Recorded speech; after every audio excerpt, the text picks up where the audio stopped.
Croeso nôl, rwan cyn yr egwyl, welwch chi ni yn mwynhau arlunio. You saw us creating masterpieces. Ond tra oedden ni'n arlunio, beth oedd ti a'r hanner arall yn wneud? Wel, oedden ni'n gwneud berthgrefft, survival skills. Very useful pan dwi'n gweithio gyda ti. Tra bu Gareth, Lucy, Bob ac Alex yn peintio yng Nghastell Hudolus Cilgeran. Bu Lucy Jones, Wyn, Dai a Lisa am dro i'r goedwig dywyll. Na, nid ar gyfer picnic gyda'r teddy bears, ond i wneud ychydig o berthgrefft neu llwyngelf. Beth bynnag yw e, bushcraft yw yn Saesneg. Dyma ni yn y goedwig dywyll. A dyn ni'n mynd i ddysgu heddi sut i fyw yn y goedwig, dysgu sgiliau byw yn y goedwig. A dyn ni'n mynd i wneud pethau fel defnyddio bwyell. Bwyell. So dyn ni'n mynd i fod yn torri bloc o bren gyda bwyell. Iawn? A dyn ni'n mynd i wneud, wel, pli pren yw hwn. Pli pren. Pli yn bren. Pli ydi feathers. Achos dyn ni'n mynd gyda rhain, dyn ni'n mynd i gynnau tân. Pawb yn barod? Barod! Dyw'r geiriau tân a coedwig ddim yn gymdogion hoff gytun ydyn nhw. Dai!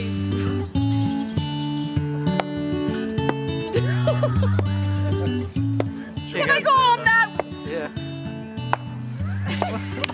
Okay.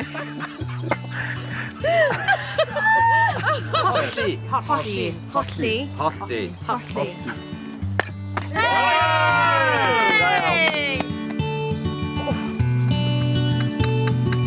Clustlos. Mwchlus.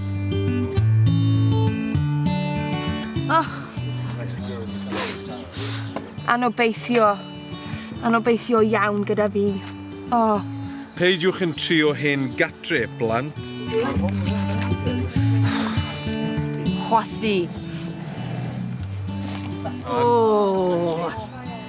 Poeth iawn. Heddiw, dysgu sut yw wneud paned. Gan y drain yn wen. Mae'n proper yn berwi nawr. Wel bawb, na ni wedi llwyddo i wneud disgled o de. Gen i weld sut mae'n blasu. Iachu dda. Iechyd da bawb, iechyd da. Ar ôl yr holl gyffro yna, oedd hi'n amser mynd nôl i'r stafell ddosbarth, back to the classroom. Am fwy o gyffro, for more excitement, a dysgu misoedd y flwyddyn, the months of the year. Dych chi wedi wneud dyddiau'r wythnos, dydd Llun, dydd Mawrth, dydd Merched, dydd Iau, dydd Gwener, dydd Sadwrn, dydd Sul. Dyma can y misoedd. Mis ydi month. Misoedd. Can y misoedd sydd gyda ni fan hyn. Ac mae yna 12 mis mewn blwyddyn. Iawn? Felly, ac dyn ni nawr y mis Mai. Mis Mai nawr. A wedyn dydd Gwener, dwi'n meddwl? Mis Mehefin. Mis Mehefin. Felly, dyn ni'n dechrau y flwyddyn Ionawr, Chwefror, Mawrth, yr un enw. A'r diwrnod, Tuesday, ond hefyd March. Mawrth, yr un enw. Mawrth ac Ebrill.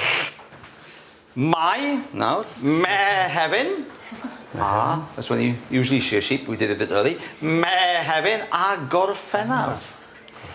Awst, Medi, Hydref, Tachwedd, Ragfyr, December.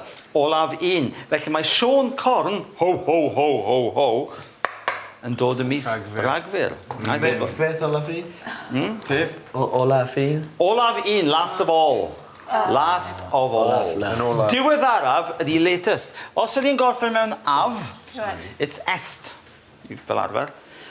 Neu cyntaf, firstest.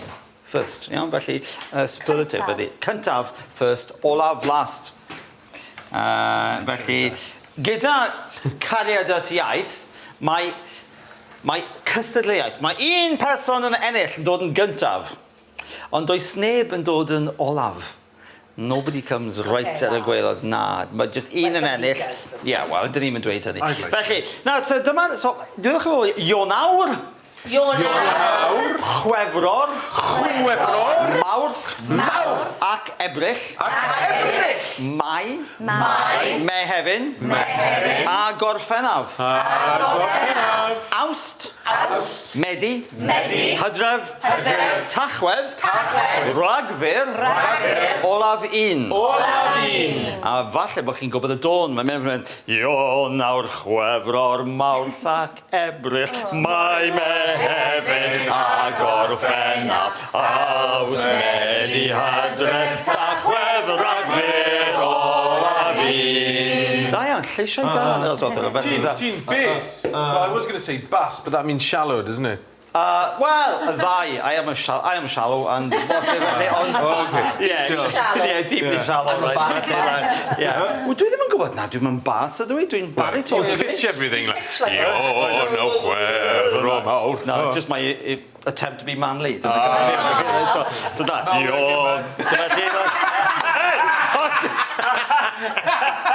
Dim gweithio hon. Dim gweithio na.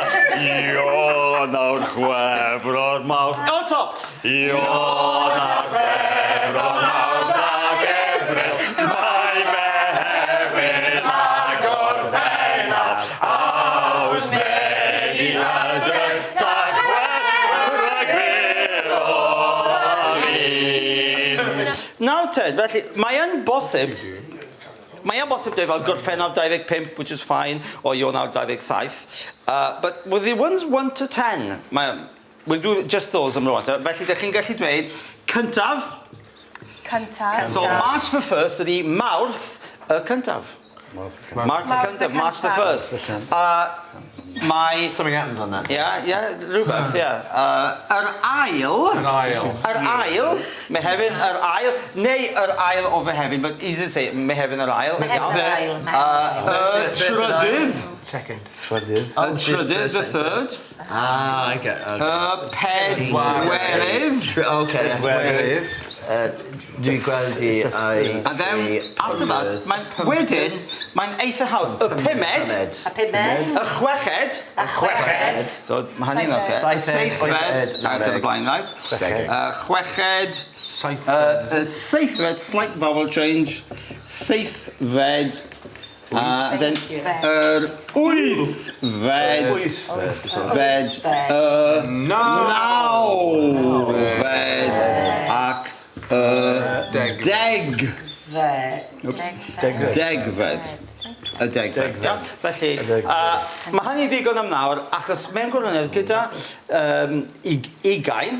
It'd be ugeinfed.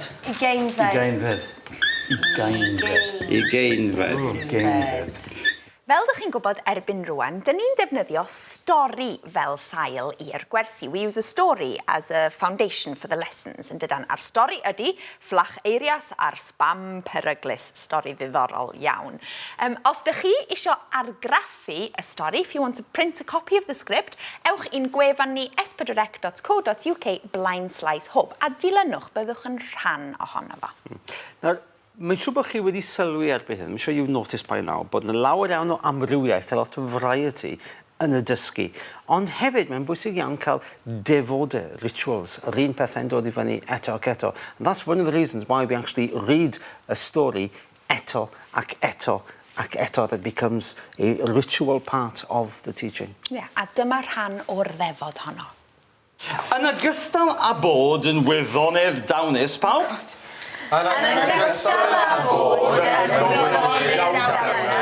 Mae e'n bianydd clasurol penigamp. Hefyd. Ac mae e'n chwarae'r piano. Mewn cyngherddau. O bryd i'w gilydd. Yn lwcus iawn. Nos Fercher nesa.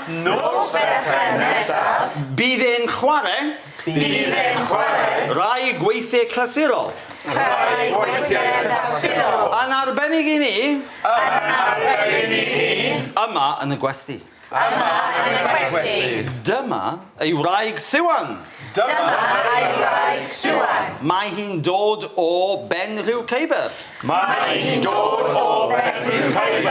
Ac mae hi'n artist talentog iawn. Hi sydd wedi peintio y murluniau gwych.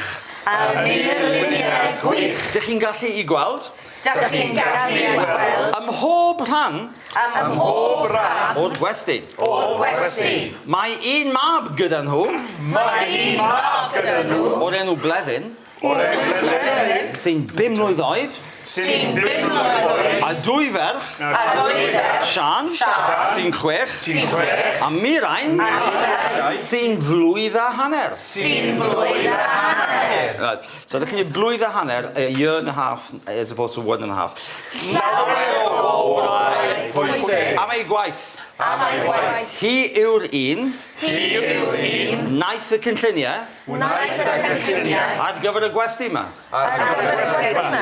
Mae Arwel yn gogydd enwog iawn. Ac mae ei brydau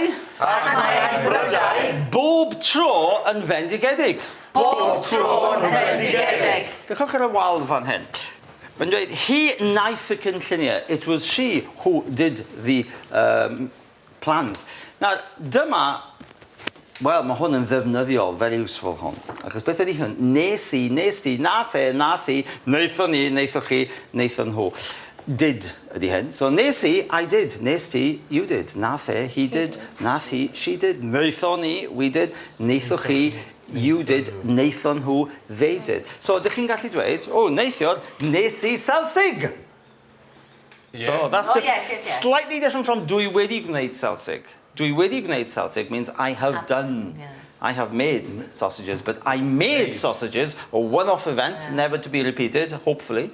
Right? Nes I Celsig. Nes I Celsig. Or if we made sausages, neithon ni Celsig. Or if they made sausages, neithon nhw Celsig. Yeah? So, gyda hwn, you can use this.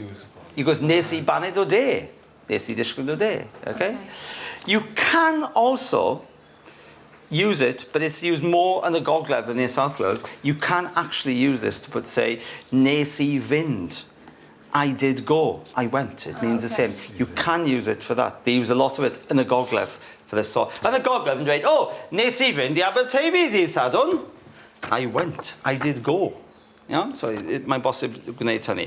Iawn te, egwyl fer rwan, ond dewch nôl achos mi fyddwn ni'n canu can ac yn taflu teddies.